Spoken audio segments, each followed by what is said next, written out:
Olá, irmãos, graça e paz. Mais uma oportunidade que o Senhor nos concede de estarmos estudando a Sua palavra através da Escola Bíblica Discipuladora da Segunda Igreja Batista no Bairro da Luz, CIB Luz. Tá? Desde já lhe faço um convite para conhecer a nossa igreja, conhecer o nosso trabalho, enfim.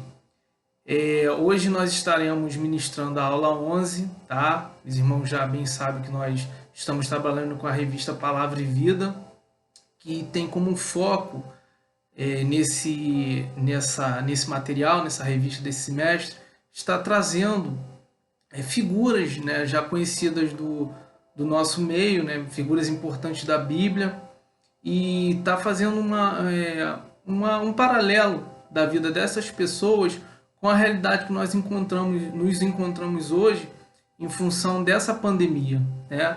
Infelizmente, no momento em que eu estou falando aqui para vocês, ela ainda não cessou, tá? Infelizmente, os números ainda são altos, né, de pessoas contaminadas, pessoas vindo a óbito. Então, essa aula está sendo ministrada neste momento, nesta realidade. Então, é em função disso que a gente está ministrando essa aula através desse canal da internet. Tá? Infelizmente, nós estamos sem aulas presenciais no momento, mas logo isso vai passar. Tá? Nós cremos e Deus ele nos dá essa possibilidade de nós crermos e confiarmos de que isso logo vai passar. Tá? E esse é o tema também da nossa aula de hoje. A aula, ela fala, o título da aula, né, como vocês bem leram também aí no chamado do YouTube, é Quando a Adversidade é o Sofrimento. Essa aula ela foi ministrada pela educadora Marlene Baltazar, tá?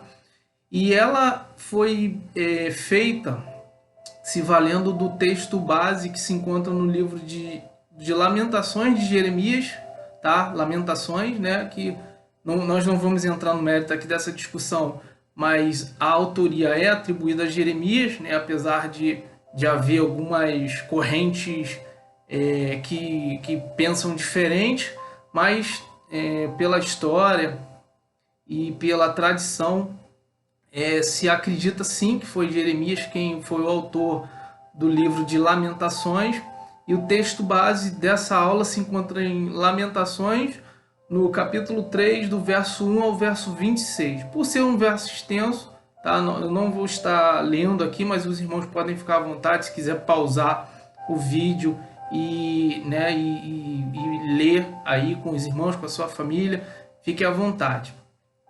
É interessante que a autora, ela, na sua introdução, ela retrata um evento que aconteceu no dia 4 de agosto de 2020. Foi uma explosão que houve em Beirute, na capital do Líbano, onde um depósito, né, que era armazenado ali um determinado produto, explodiu, tá? Levando à morte mais de 100 pessoas, ferindo mais de 5.000 pessoas e desabrigando mais de 300 pessoas.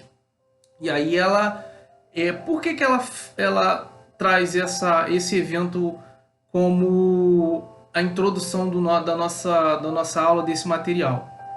Porque foi reconhecido que durante um bom tempo algumas autoridades, né, competentes ali naquela localidade, já vinha denunciando e anunciando que o armazenamento que estava sendo feito naquela localidade era perigoso e que uma catástrofe ou que um acidente era eminente que aconteceria em algum momento. Mas as pessoas não deram ouvidos e o fato ocorreu. E essa é a realidade do ministério da vida de Jeremias, tá? Jeremias, ele foi um profeta bíblico, e ele recebe até um título, né, um nome, um apelido, né, como queiram entender, mas ele é reconhecido como o profeta chorão. Por quê? Porque ele foi esse profeta que durante o seu período, né, da sua vida, do seu profetismo, ele vinha denunciando para o povo de Israel, desculpa, o povo de Judá, né? Israel já havia sido levado cativo. Jeremias, o seu ministério, ele é voltado para o povo de Judá, né? Que quando houve a separação do grande Israel, né? O povo ficou dividido entre norte e sul, e o sul era o povo de Judá, tá? Se os irmãos quiserem saber mais detalhes, né? É só acompanhar a gente na EBD, que a gente está sempre trazendo pormenores em relação a essa questão do contexto histórico e geográfico. Tá? Só mencionei aqui só para a gente, né, nos localizar em relação a essa situação. Então, Jeremias ele é levantado por Deus para profetizar e mostrar ao povo que ele vinha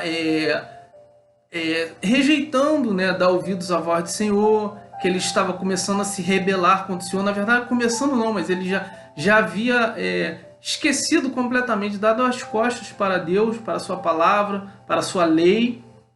E então Jeremias é levantado por Deus e começa a anunciar àquele povo que, caso eles não viessem a se arrepender, uma tragédia era iminente que aconteceria. E devido à sua ênfase nessa narrativa, Jeremias ele tem muitos problemas, porque o rei, né, não aceita aquele discurso e faz alianças das quais Deus não queria que o seu povo fizesse. E Jeremias ele continua ali profetizando, falando: olha, vai acontecer, tá perto, vai ser assim. E ele narra detalhes, ele fala quem seria que seria levantado como juiz, né, como juízo. Deus levantaria uma nação forte, que seria a Babilônia, que viria e levaria o povo cativo, destruiria as cidades, enfim. Ele chega a falar até acerca do templo que seria destruído. Ele dá todos os pormenores daquilo que viria a acontecer caso o povo continuasse negligenciando o seu relacionamento com Deus, a sua fé, e o povo não dá ouvidos. Tá? Assim como aconteceu na situação de Beirute, né, que foi falado anteriormente, foi dada a oportunidade de que os erros fossem corrigidos, né, de que aquela catástrofe que era iminente que acontecesse, tiveram tempo para corrigir e não sofrer aquela catástrofe. E assim foi com o povo de Judá. Mas, né, como infelizmente em vários momentos da história do povo de Deus, eles não deram ouvidos e, enfim, foram levados cativos. E aí a gente entra aqui no ponto 1 da aula, que é justamente o sofrimento como castigo de Deus. A bênção do Senhor, né, ela normalmente, ou quase sempre, né, ela está atribuída a uma questão de você obedecer. Tá? Se você obedecer ao Senhor, se você ouvir os seus preceitos, as suas luzes, a sua luz, né, a sua orientação, é muito provável, é mais garantido de que você vai ter uma vida bem sucedida. Mas eu não digo sucedida em questões de valores ou questões de monetária, de conquistas pessoais. Eu não digo isso. Eu digo bem sucedida no sentido de viver, né, de ter uma vida relevante, de ter uma vida boa, com qualidade, com pessoas que te cercam, que te amam e que você as ama. Enfim, viver uma vida boa, uma vida com qualidade, que não necessariamente precisa ser dinheiro, tá? Em muitos casos, Uma vida com qualidade é uma vida de paz, é uma vida de regozijo, é uma vida de contentamento. Tá? Você viver bem com aquilo que você tem, você não ser acometido de guerras, né? Que o povo de Israel, durante boa parte da sua história, eles consideravam talvez como uma das maiores características de um viver bem a paz, porque era as circunstâncias de guerra ou as guerras era algo muito iminente, né? Em todo o tempo o povo vivia guerreando, e é interessante que Deus se vale disso justamente para trazer o juízo, né? Quando o povo de alguma forma negligenciava a sua palavra, negligenciava as suas orientações. Então Deus levantava algum exército, alguma nação, né, belicamente superior ao povo de Israel para vir sobre Israel, sobre Judá e trazer o seu juízo. Foi justamente isso que aconteceu. É justamente isso que Jeremias previa na sua profecia. Era isso que Jeremias anunciava que aconteceria e que o povo não deu ouvido. E aí acontece esse ponto 1, o sofrimento como castigo de Deus. Por quê? Porque negligenciaram, não deram atenção, não quiseram ouvir a voz de Deus através do profeta. Tá? E assim continua em nossos dias. Né? Nós estamos vivendo um período muito complicado na nossa nação. Tá? Não quero entrar no mérito aqui de falar acerca se isso é ou não é juízo de Deus, mas se a gente entender que Deus ele tem a sua forma de agir, sua forma às vezes de querer resgatar os seus, fazer aqueles que os seguem, aqueles que são seu povo, né, dar atenção, dar ouvidos ou se voltar para Ele. Muitas vezes Deus usa dessas ações que aos nossos olhos são negativas, mas que são necessárias para que a gente possa reconhecer o nosso caminho ruim, tá? E se voltar para Deus. Eu, né, até me ouso aqui fazer não é bem uma correção, mas é porque eu particularmente eu não gosto muito nem desse termo castigo, né? Mas a gente pode entender dessa forma porque eu não consigo ver que Deus castiga, tá? Num sentido como a gente conhece o termo castigo. Mas o juízo de Deus vem e a gente pode, né, vir a entender como um castigo. Mas eu acredito que são apenas consequência dos nossos atos, tá? Deus ele nos anuncia que o caminho errado, né, o trajeto errado tem aquelas consequências, e aí a gente não dá ouvidos a Deus e caminha, vai naquele trajeto e vai cair nos buracos que aquele trajeto tem, vai tropeçar nas pedras que aquele lugar ali tem. Então eu tenho um pouquinho de dificuldade de entender isso como um castigo, mas, né, como é o tópico da nossa aula, mas para a gente, talvez até para facilitar o nosso entendimento em relação à questão desse juízo, é válido a gente falar dessa forma. E no finalzinho, né, no último parágrafo desse ponto 1, a autora faz uma citação aqui, uma citação não, ela faz um comentário que eu achei muito interessante acerca do livro de Jeremias, do Lamentações, que ela fala assim, ó: uma das lições mais evidentes desse livro é o caráter justo e soberano de Deus. Da mesma maneira que Deus é santo, é misericordioso, é amoroso. Ele é justo, é fiel em todos os seus propósitos. Então, ainda que a situação possa ser ruim, ser negativa, de alguma forma santa, de alguma forma sobrenatural, ela é um ato de amor de Deus para conosco, tá? Porque como a própria palavra de Deus diz, que quando Deus vem com o juízo, né, quando Deus corrige os seus, é porque Ele ama, tá? E a correção, às vezes, é preciso, né, ser mais incisivo, ser mais enérgico nas nossas atitudes. Nós fazemos isso, às vezes, com nossos filhos, e precisamos fazer. Então, Deus, como nosso Pai, Ele age da mesma forma. E no ponto 2 da nossa lição diz assim: Deus não nos permite escolher as consequências. E é interessante, irmãos, porque de fato é isso que acontece. Tudo aquilo que acontece, que é já pré-determinado por Deus, nós não temos, de uma certa forma, participação assim de mudar aquilo que Deus já escreveu para a nossa história. E como as consequências que Deus havia anunciado aconteceriam, elas aconteceram. E aí não adiantava mais o povo. Interessante que quando você for ler o livro de Jeremias, você vai perceber isso. É uma coisa até para nós, né, que falamos muito sobre graça, falamos muito sobre amor.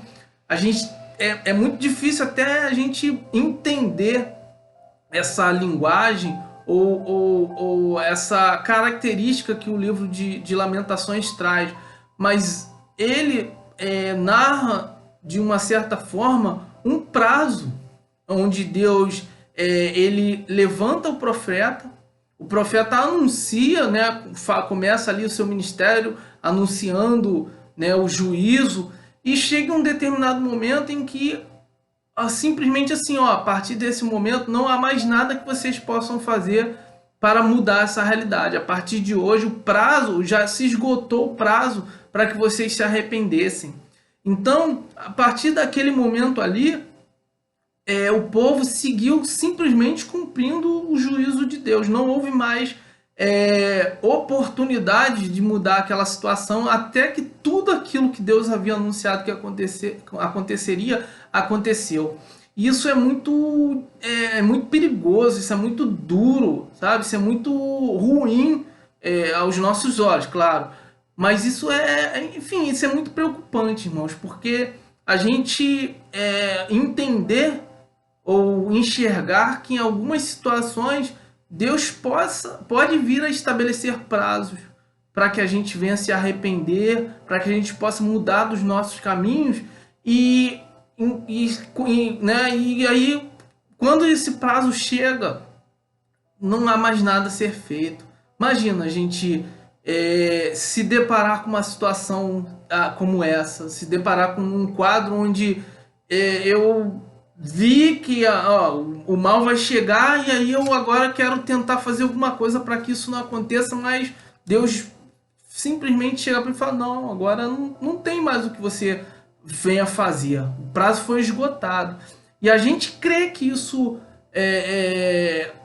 pode, né, acontecer em várias situações, mas há um prazo em que a gente crê também que Deus está dando para a sua igreja, está dando para o mundo, né, de um modo geral. Quando ele fala acerca da sua segunda vinda, né, os profetas estão anunciando a iminência da vinda do Senhor, né, que ele irá resgatar o seu povo, resgatar a sua igreja, e o prazo está aí, né? Nós não sabemos quando que Deus irá esgotar ou irá encerrar esse prazo, mas sabemos que isso há de acontecer. E haverá um momento em que as pessoas, como a própria palavra de Deus diz, que as pessoas vão querer buscar o Senhor, querer buscar algum alento, alguma ajuda, e simplesmente não encontrarão, porque o prazo foi encerrado. Isso é muito duro, isso é muito triste. Essa é a verdade. Assim,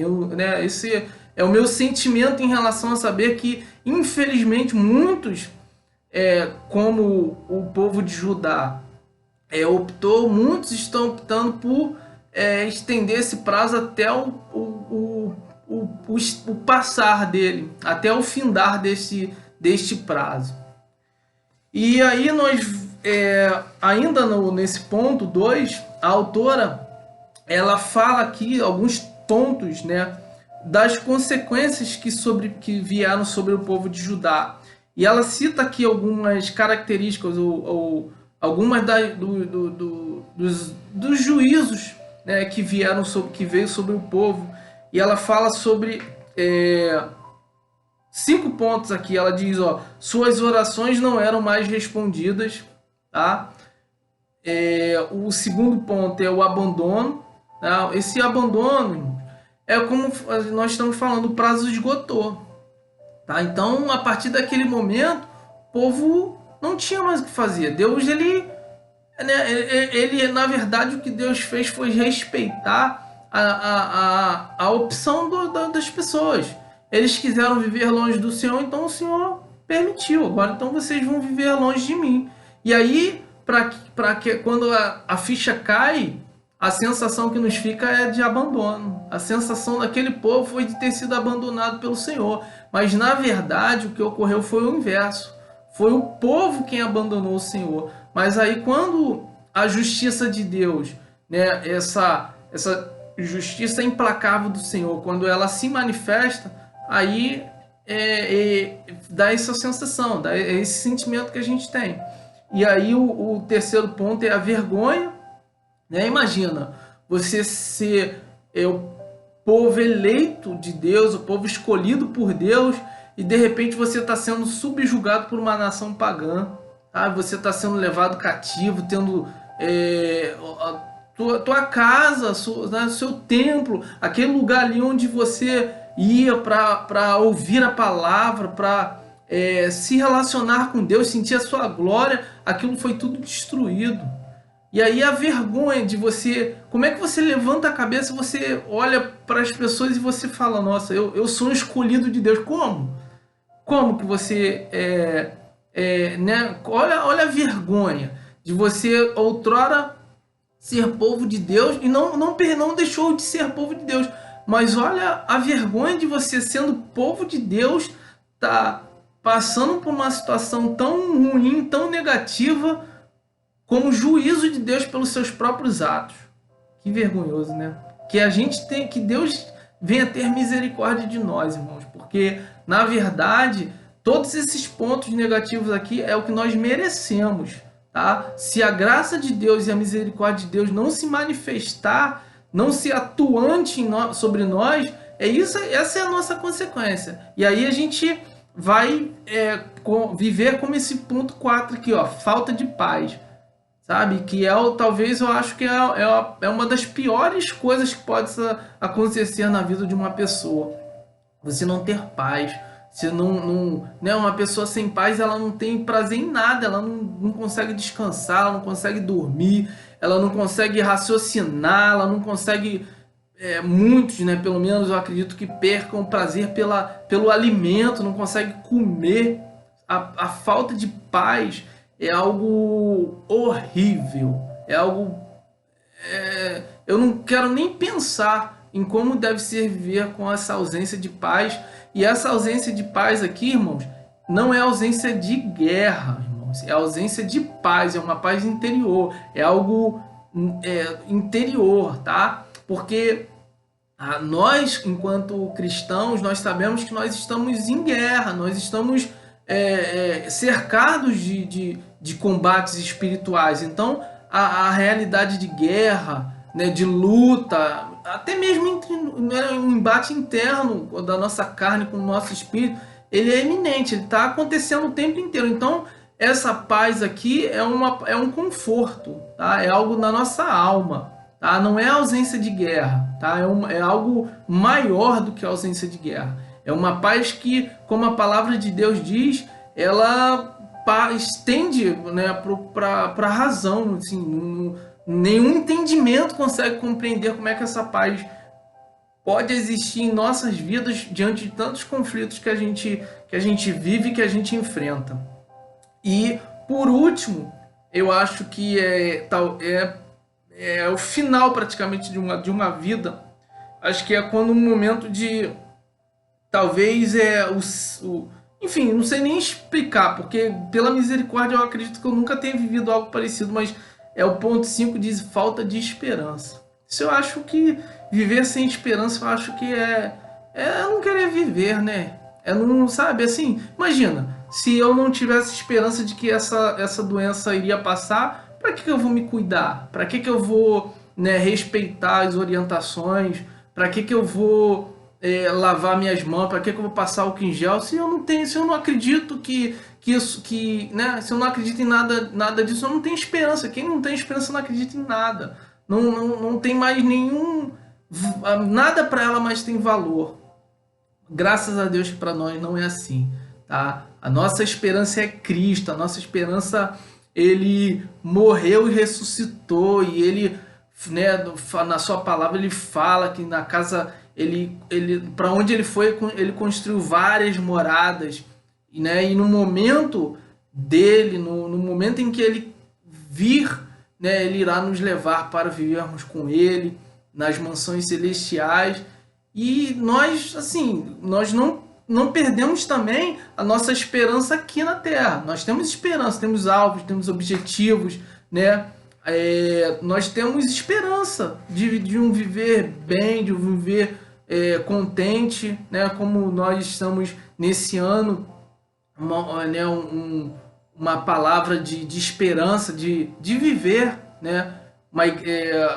Tem sido o tema da nossa igreja, né? Uma igreja para ser e pertencer, viver aquilo que Deus tem para nós, né? Enquanto homens, enquanto pessoas, enquanto seres humanos, enquanto servos do Senhor, enquanto igreja, tá? Essa é a nossa esperança, assim, de levarmos esse evangelho para os outros, às vezes para muitos dos nossos familiares que ainda talvez não reconheceram, né, ainda não perceberam, né, esse amor que Deus tem para com eles, para a vida deles.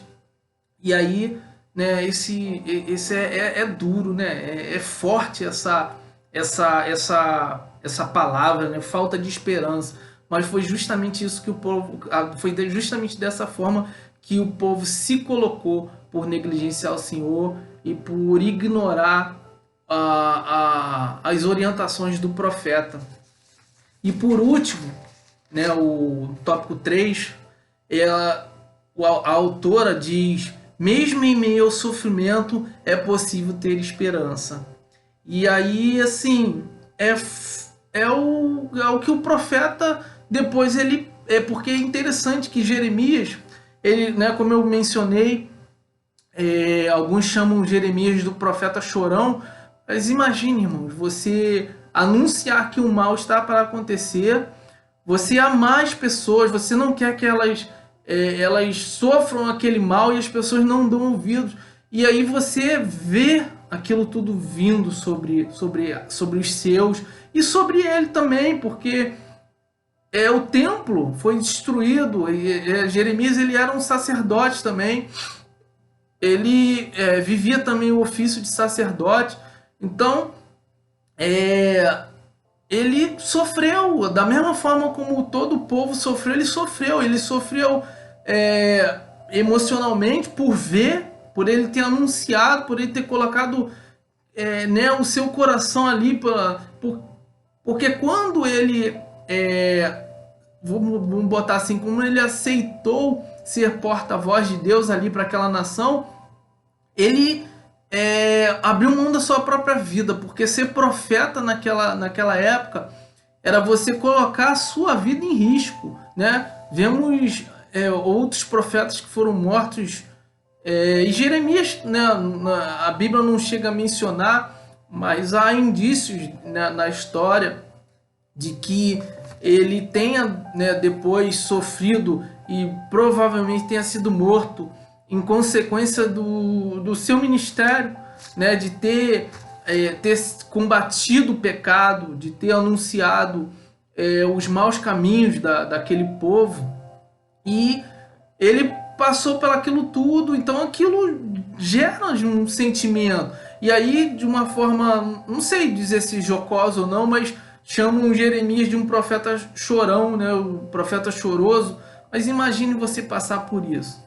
Você está no meio dessa situação, saber de algo iminente que está para acontecer, ver aquilo tudo acontecer e você continuar profetizando, você continuar sendo profeta. E agora você é profeta anunciando agora a misericórdia de Deus, o resgate de Deus, a oportunidade que Deus irá trazer de forma a resgatar o seu povo daquela situação. Então, por isso que no livro de Lamentações você vê essa mensagem de esperança mesmo diante do sofrimento, ou seja, os exércitos vieram, nos levaram cativos, destruíram nossas cidades, né? Mataram com certeza várias pessoas, né?